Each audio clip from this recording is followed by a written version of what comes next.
Hello दोस्तों, कैसे हैं सब। मैं हिमांशु स्वागत करता हूं आप सबका आपके अपने चैनल कॉमिक वर्ल्ड पर। तो चलिए दोस्तों, शुरू करते हैं चुनौती का तीसरा भाग। अब हमको ब्रह्मांड पर स्वामी बनने से कोई नहीं रोक सकता, नागराज भी नहीं।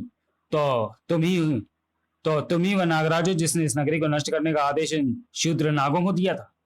तब वह आदेश सिर्फ कुछ इमारतों को प्रायोगिक तौर पर तोड़कर उनका परिणाम देखने के लिए था, पर अब मैं खुद नगरी को पूरा तोड़ने के लिए आया हूं, ताकि तुम जैसे और खतरे आकर हमारी धरती को नुकसान न पहुंचा सके। मुझको सिर्फ इस प्राचीन नगरी से मतलब है, इसके बाहर की तुम्हारी धरती पर पैर रखने की मेरी कोई इच्छा नहीं है। यह द्वीप भी हमारी धरती पर ही है, और जब तक यह प्राचीन नगरी यहाँ पर रहेगी खतरा बना रहेगा। इसको या तो टूटना पड़ेगा होगा या फिर से पानी के नीचे जाना होगा। फिलहाल ऐसा कर पाना संभव नहीं है। क्यों नहीं है? क्योंकि मैं इसे संभव होने नहीं दूंगा। मेरे रहते इस धरती पर कोई आफत टिक नहीं सकती। मैंने भी यही शपथ ली हुई है कि मेरे रहते मेरी धरती पर कोई मुसीबत नहीं आ सकती।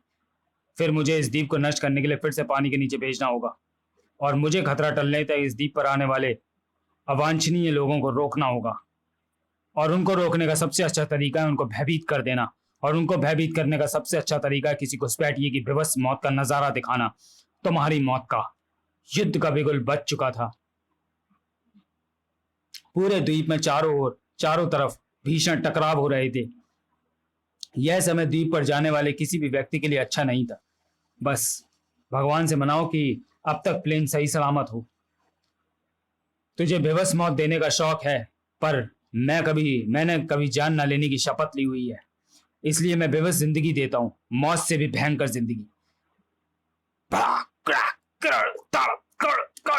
मिसाइल की शक्ति से टकराया था नागराज, और यह भीषण टक्कर उस नागराज के शरीर की हर हड्डी को चूर चूर कर देने के लिए पर्याप्त थी। ऐसी जिस स्थिति का तू मौत से बदतर बता रहा है, मैं उसी हालात में पैदा हुआ था। हड्डियां थी नहीं मेरे शरीर में। आज से लगभग 1000 वर्ष पूर्व के तक्षक नगर को वारिस की जरूरत थी, पर सिंहासन के लालची अन्य वारिसों को कतई नहीं थी। उन्होंने रानी ललिता को चुपचाप थोड़ी थोड़ी मात्रा में तीव्र जहर दिया ताकि उसकी कोख जल जाए। पर षड्यंत्रकारी ये नहीं जानते थे कि रानी की कोख में भ्रूण आ चुका है, नागराज का भ्रूण। हालांकि विष ने महीनों तक मेरे शरीर को पनपने नहीं दिया। मेरे शरीर का विकास समय के साथ साथ अलग अलग दिशा में होता रहा। 3 वर्षों तक मैं माँ की कोख में ही रहा। जैसे ही उनको सच्चाई पता लगी, उन्होंने तक्षक राज की नजरों में रानी को गिराकर उनको सर्प दंड दिलवा दिया। आप तो पिछले 1 वर्ष से युद्ध पर गए हुए थे भैया, फिर रानी गर्भवती कैसे हो गई? रानी पतिता है भैया, इसको सर्प दंड दिया जाए।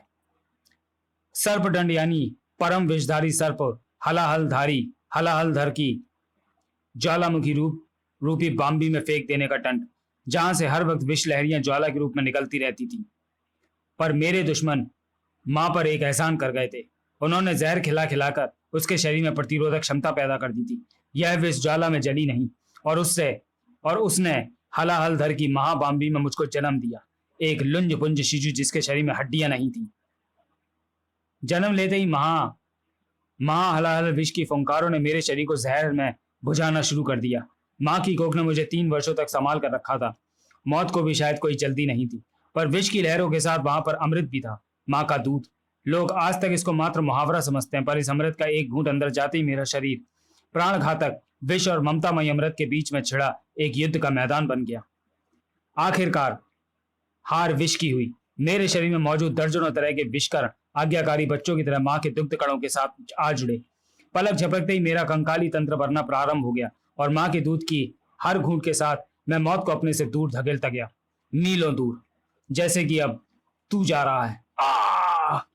माँ की शक्ति के सामने देवतुल्य माँ हलाहल विषधारी हलाहलधर का विष भी फीका पड़ गया था। उन्होंने ही मुझे मानव होते हुए भी नाग गुणों से संपन्न किया और सहस्त्रधारी होने का वर भी दिया। वह शक्ति जो सर्पों को 1000 वर्षों तक जीवित रहने के पश्चात मिलती है, वह मुझे जन्म लेते ही मिल गई थी। अब तू समझा कि तू मेरी हड्डियां क्यों नहीं तोड़ सकता, और मैं तेरी हड्डियों का चूर्ण कैसे बना सकता हूं। मेरी अष्टभुजाओं से निकले 8 भिन्न प्रकार के विषयों के सम्मिश्रण से यह नागराज कभी उभर नहीं सकता। अब सागर में ही उसकी समाधि बनेगी। सागर में नागराज की नहीं, इस प्राचीन नगरी, या यूं कहो कि आयम नगरी की जल समाधि बनेगी। उधर देख, सुनामी। पर बगैर भूकंप के सुनामी आना असंभव है। भूकंप आया तो है, नागराज नाम का भूकंप।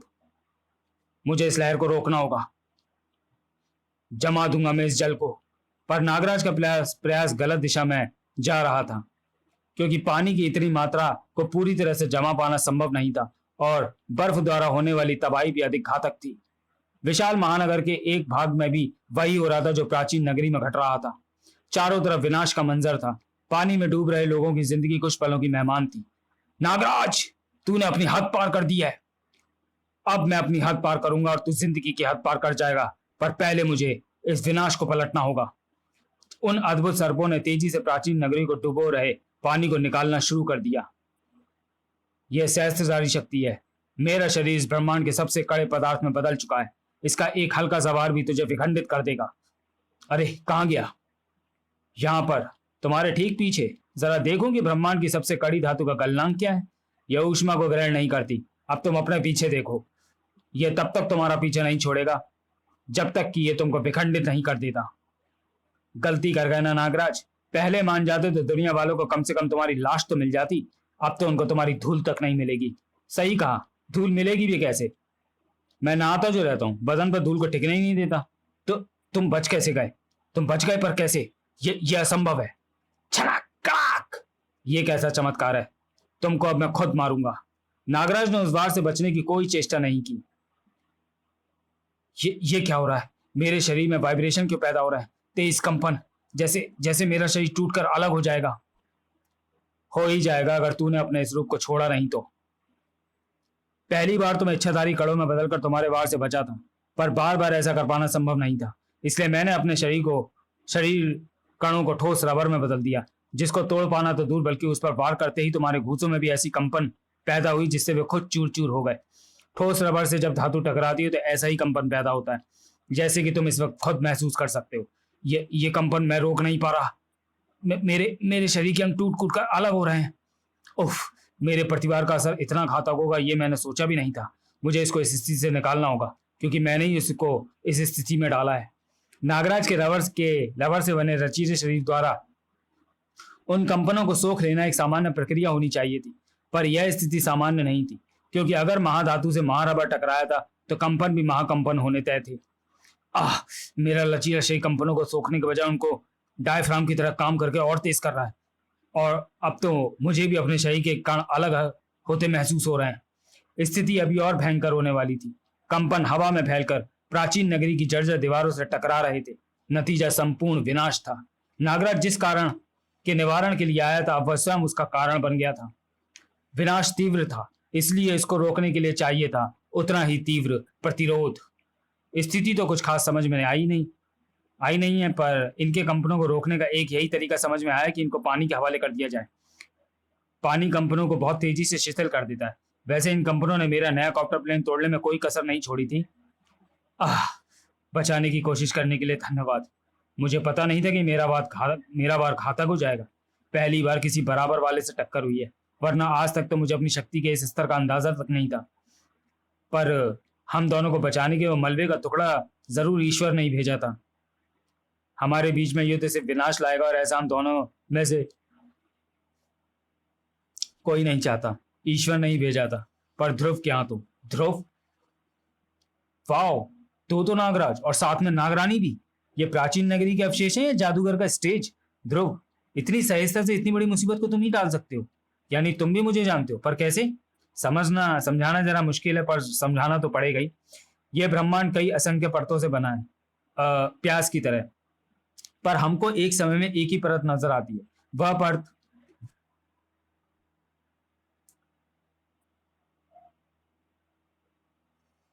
वह परत जिस पर हमारा ब्रह्मांड रचा होता है, इनको हम आयाम कहते हैं। ऐसे हर आयाम में एक ही व्यक्ति या परम वस्तु के असंख्य रूप अलग अलग तरह की जिंदगी जीते हैं। यूं समझो कि इस ब्रह्मांड में असंख्य ध्रुव हैं। ऐसा ही एक ध्रुव हमारे आयाम में भी है। इतना तो तुम समझ गए हो कि मैं दूसरे आयाम से आया हूं। आवामों के प्रभाव और दुष्प्रभावों के बारे में हम तब से जानते हैं जब से नागरानी के आयाम का ब्रह्मांड हमारे आयाम से टकराया था। परंतु उस बार उसका असर लगभग पूरी धरती पर देखा गया था। इस बार यह प्रभाव इस पुरानी नगरी तक ही सीमित है। क्या रहस्य है इसका? रहस्य जानने के लिए तो हम एड़ी चोटी का जोर लगा रहे हैं, और उसके लिए पहले मुझे तुमसे यह जानना होगा कि तुम्हारे आयाम में इसकी शुरुआत कैसे हुई। एक भीषण भूकंप से यह द्वीप समुद्र के बाहर आ गया। इसके पहले तो हम इसके बारे में जानते तक नहीं थे। सॉरी। फिर एकाएक इस पर अजीबोगरीब जीवों का प्रकट होना और गायब होना शुरू हो गया। फिर उनको बचाने के लिए तुम आ धमके। समझा। मैग्नम ने उसी भूकंप का फायदा उठाया। वह इसी मौके की तलाश में था। कैसा मौका? हमारे आयाम को बर्बाद करने का मौका। समझाने के लिए कहानी शुरू से सुनानी पड़ेगी। तुम्हारे आयाम के विपरीत हमारे आयाम में सभ्यता और तकनीक का आगमन जल्दी हुआ। लगभग 20,000 वर्ष पूर्व हम बड़ी बड़ी नगरियां बनाकर रहने लगे थे, पर सिर्फ नक्शों या मॉडलों से उन नगरियों में रहने की दिक्कतों का पता नहीं चलता था। वह तभी पता चलता था जब हम वहां पर पूरी तरह से रहने लगते थे। कई बार हमको उन नगरियों को छोड़ना पड़ा और नष्ट करना पड़ा। आज से लगभग 12,000 सॉरी ऐसा ना हो सका ऐसा ना हो उसका एक ही तरीका था, नगरियों को वास्तविक रूप में छोटे पैमाने पर बनाया जाए। पर हमारी धरती पर आबादी और जमीन की कीमत बहुत अधिक होने के कारण इतनी जगह मिल पाना संभव नहीं था। इसलिए हमने यह काम चांद पर करने की सोची, पर वहां पर ज्यादा दिनों तक रह पाना संभव नहीं था। नगरियों पर नगरियां उजड़ रही थी और पूरी धरती के वैज्ञानिक इसी समस्या पर काम कर रहे थे। आज से लगभग 12,000 वर्ष पहले हमने फ्रीक्वेंसी एनालाइजर का आविष्कार किया। फ्रीक्वेंसी एनालाइजर परमाणु को कंपनों को पकड़ सकता था और उन कंपनों की फ्रीक्वेंसी को बड़ा घटा सकता था। पहले ही प्रयोग में आश्चर्यजनक नतीजे सामने आए। एक वॉलंटियर सैनिक के शरीर के अणुओं को फ्रीक्वेंसी जैसे ही बदली गई, उसने अपने आप को एक नई दुनिया में पाया। दरअसल उसके शरीर के अणु दूसरे आयाम के अणुओं की फ्रीक्वेंसी से मैच कर गए थे। हमारे सामने एक नई दुनिया का रास्ता खुल गया था। अब हमारे पास धरतियों की कोई कमी नहीं थी, और वह भी बिना अपनी धरती से बाहर कदम रखे। पर हम अपनी खुशी में खतरों को नजरअंदाज कर रहे थे। कई ऐसे प्रयासों में दूसरी धरतियों पर मौजूद घातक पशुओं या भयानक प्राकृतिक आपदाओं ने हमारी कई स्काउट टीमों को खत्म कर दिया।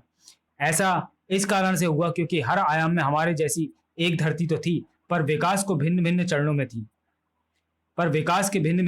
में थी। ऐसी असंख्य धरतियों में अपने काम लायक धरती को ढूंढ पाना असंभव कार्य लग रहा था। पर तभी हमको इस धरती का पता चला। उस वक्त भी तुम्हारी धरती पर मानव थे, पर दूर दूर बसे हुए, और हमारे काम में व्यवधान डालने वाला कोई नहीं था। अपने आयाम से सारा सामान लाकर हमने यहाँ पर ऐसी नगरियों के कई मॉडल बनाए। कुछ दिन तक उनमें रहकर उनकी खूबियों और कमियों को जाना, और फिर उसे जोड़कर उसके अनुरूप अपने आयाम में नगरियां बसाई। ओह, तो वे रहस्यमय प्राचीन नगरियां जिसमें रहने वालों के बारे में हम कुछ नहीं जानते और उनकी भाषा अभी तक नहीं पढ़ पाए थे, वो तुम लोगों ने बसाई थी? सारी नहीं, कुछ नगरियां तुम्हारे आयाम के मानवों ने स्वयं भी बनाई थी। यानी ये महाविशाल नगर द्वीप तुम लोगों द्वारा बनाया गया नगर का मॉडल था? हाँ, और ये हमारी परेशानी की जड़ बन गया है, क्योंकि आज हमारी आबादी का सबसे बड़ा हिस्सा जिस महानगर में रहता है वह इसी मॉडल का एक प्रतिरूप है। कई इमारत बदल भी गई हैं, पर फिर भी उनकी नींवें अभी भी वहां मौजूद हैं। इस कारण हमारा महानगर अभी भी इस प्राचीन नगरी का प्रतिरूप बना हुआ है। इसी का फायदा उठाकर हमारे आयाम के मोस्ट वांटेड अपराधी मैग्नम ने हजारों साल पहले प्रतिबंधित हो चुके फ्रीक्वेंसी एनालाइजर को पुनर्जीवित किया और हमारे महानगर की परमाणु फ्रीक्वेंसी को इस मॉडल की फ्रीक्वेंसी से मैच करा दिया। इससे दोनों नगर आपस में ऐसे जुड़ गए कि प्राचीन नगरी में जो कुछ भी होता है उसका सीधा असर अब महानगर वासियों पर होता है, जिनकी रक्षा करने की मैंने शपथ ली हुई है। इसलिए मुझे इस नगरी की रक्षा करने के लिए अपने आयाम से यहाँ पर आना पड़ा और तुमसे टकराना पड़ा। मैग्नम ने जरूर किसी शक्तिशाली फ्रीक्वेंसी एनालाइजर के द्वारा ऐसा किया है, और फिर फ्रीक्वेंसी एनालाइजर कहीं आसपास ही है। एक मिनट, तुम्हारे आने से पहले मैं तुम्हारे आयाम के एक अजीबोगरीब शख्स से टकराया था। वह इस द्वीप की भूमि में कुछ दबाने की कोशिश कर रहा था। वह जरूर वही यंत्र होगा। तुमको वह जगह याद है? हाँ, तो चलो दिखाओ मुझे। वह यंत्र नष्ट करते ही महानगर मैग्नम की कैद से आजाद हो जाएगा। क्या मैग्नम इतना बेवकूफ है कि वह ऐसी आसान चाल चलेगा? यह मामला जितना नजर आ रहा है उससे कहीं ज्यादा गहरा है। मनचाही रिपोर्ट आ रही है डैड। नागराज फ्रीक्वेंसी एनालाइजर ढूंढने के लिए जा रहा है। यानी फ्रीक्वेंसी एनालाइजर कुछ ही देर का मेहमान है। तुम्हारे पास ज्यादा वक्त नहीं है। तुम असली प्लान के लिए तैयार हो? बिल्कुल डैड। नागराज जिस समस्या को कम होता समझ रहा है वह अभी और बढ़ने वाली है। नागराज, इस प्लान पर मैं पिछले 3 वर्षों से काम कर रहा हूं। पर तुम एकाएक कैसे आ गए ध्रुव? अपना कॉप्टर प्लेन लेने के लिए। दरअसल मैं स्विट्जरलैंड जा रहा था, हैड्रॉन कोलाइडर लैब के प्रोजेक्ट इंचार्ज से मिलने। Hadron collider? तुम लोग यहाँ हैड्रॉन कोलाइडर बना रहे हो? हाँ, पर इसमें इतना चौंकने की क्या बात है? कुछ खास नहीं। हो सकता है कि जहां पर हम असफल हो गए वहां पर तुम लोग सफल हो जाओ। तुम लोग हैड्रॉन कोलाइडर जैसी मशीन बना चुके हो? कमाल का संयोग है कि हमने भी उसका नाम और हजारों साल पहले बैन भी कर चुके हैं। कमाल का संयोग है कि हमने भी उसका नाम हैड्रॉन कोलाइडर ही रखा था। तुम लोग असफल कैसे हो गए? क्या गड़बड़ हुई थी? हैड्रॉन कोलाइडर के स्टार्ट के कुछ ही हफ्तों के बाद हमारी धरती पर आने वाली प्राकृतिक आपदाओं की तादाद बढ़ गई थी। वैज्ञानिक कारण तो किसी को नहीं पता, पर पब्लिक प्रेशर के कारण प्रोजेक्ट बीच में ही रोकना पड़ा। लोगों को लग रहा था कि भूकंप और तूफानों में हो रही तीव्र वृद्धि का कारण हैड्रॉन कोलाइडर ही है। सिर्फ निराधार पब्लिक प्रेशर के कारण इतना बड़ा प्रोजेक्ट बंद कर दिया गया। नहीं, कुछ वैज्ञानिकों का यह भी मानना था इस प्रयोग के कारण पृथ्वी के केंद्र में ब्लैक होल भी पैदा हो सकता है, थप, जो पृथ्वी को ही निगल सकता है। नागराज? हाँ। ध्रुव? अरे ये क्या हो रहा है? मैं इसी खतरों से डर रहा था। अब इस आयाम का कनेक्शन दूसरे आयामों से भी तेजी से जुड़ने लगा है। चूंकि यहाँ पर सिर्फ हम मौजूद हैं, इसलिए अभी हमारे दूसरे ही रूप इस खिंचाव के कारण यहाँ आ रहे हैं। और ये कह पाना असंभव है कि इनमें से हर नागराज या ध्रुव का व्यवहार हमारी तरह का ही होगा।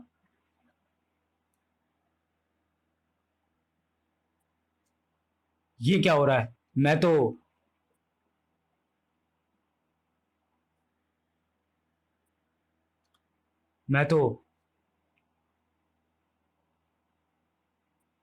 मैं तो आज इवाज को बस काबू में करने ही वाला था, पर यह कैसा षड्यंत्र है? जरूर तुम लोग उसी की माया शक्ति का एक हिस्सा हो।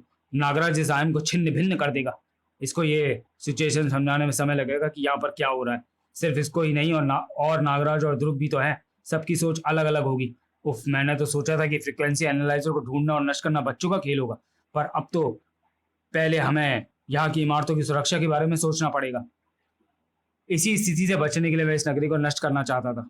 तुम लोग यहाँ की स्थिति को संभाल लो, मैं अपना प्लेन टूटने से पहले यहाँ से निकल लूँ। तुम ध्रुव होकर मुसीबत में हमारा साथ छोड़कर जा रहे हो? एक पल रुके श्रीमान, पहले हमें यहाँ की स्थिति से अवगत करा दें, फिर प्रस्थान की सोचें। उफ, इसको मैं अगर समझा भी पाया तो समझाने में कीमती वक्त निकल जाएगा। इसे टालना होगा। मैं क्या बताऊं, मैं तो खुद ही एक अपराधी का पीछा कर रहा था कि अचानक अपने आप को यहाँ पर पाया।